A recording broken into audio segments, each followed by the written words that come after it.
कड़पिशाचिनी सिद्धि की कहानी। आपने कभी कड़पिशाचिनी सिद्धि के बारे में सुना है? हाँ, यह एक ऐसी पिशाचिनी होती है जिसे इंसान सिद्ध करता है।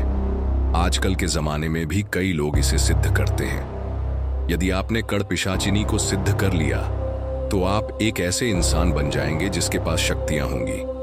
आप जो चाहें, धन, वैभव, संपदा, सब कुछ प्राप्त कर सकते हैं। लेकिन जब किसी इंसान को इतनी शक्तियां मिलती हैं तो उसके दुष्परिणाम भी होते हैं।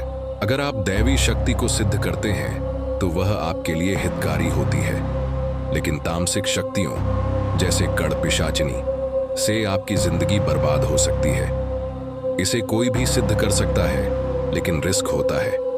अगर सिद्ध के दौरान कोई गलती हो जाती है या जब कड़पिशाचिनी आपसे वचन मांगती है और आप उस पर खरे नहीं उतरते तो यह आपको बर्बाद कर सकती है। एक सत्य घटना है जो महाराष्ट्र के एक छोटे से गांव में घटित हुई। बबलू नाम का एक आदमी था जो रेलवे डिपार्टमेंट में टीसी की नौकरी करता था। बबलू जुआ खेलने, शराब पीने और गलत कामों में लिप्त था।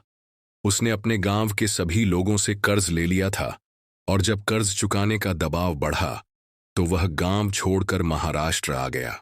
एक रात अपनी ड्यूटी के दौरान उसने ट्रेन में एक तांत्रिक को देखा। तांत्रिक ने बबलू का नाम लिया, जगतपाल, जो कि उसका बचपन का नाम था। बबलू हैरान रह गया क्योंकि कोई भी उसे इस नाम से नहीं जानता था। तांत्रिक ने उसे उसके कृत्यों के बारे में बताया और वादा किया कि वह उसे अमीर बना सकता है।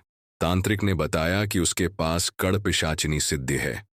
बबलू ने उसे सिद्ध करने का तरीका पूछा। तांत्रिक ने चेतावनी दी कि इसके दुष्परिणाम होंगे, लेकिन बबलू लालच में आ गया। तांत्रिक ने उसे बताया कि कड़पिशाचिनी सिद्धि 24 घंटे उसके कान में बुदबुदाएगी और अगर वह संतुष्ट नहीं हुई तो उसकी जान ले लेगी। बबलू ने सिद्ध लेने का फैसला किया। तांत्रिक ने उसे एक रात कब्रिस्तान में आने के लिए कहा। जब बबलू वहां गया तो उसे अजीब अनुभव हुआ। कब्रिस्तान का माहौल डरावना था और तभी उसे एहसास हुआ कि यह सब एक भारी कीमत पर आ रहा है।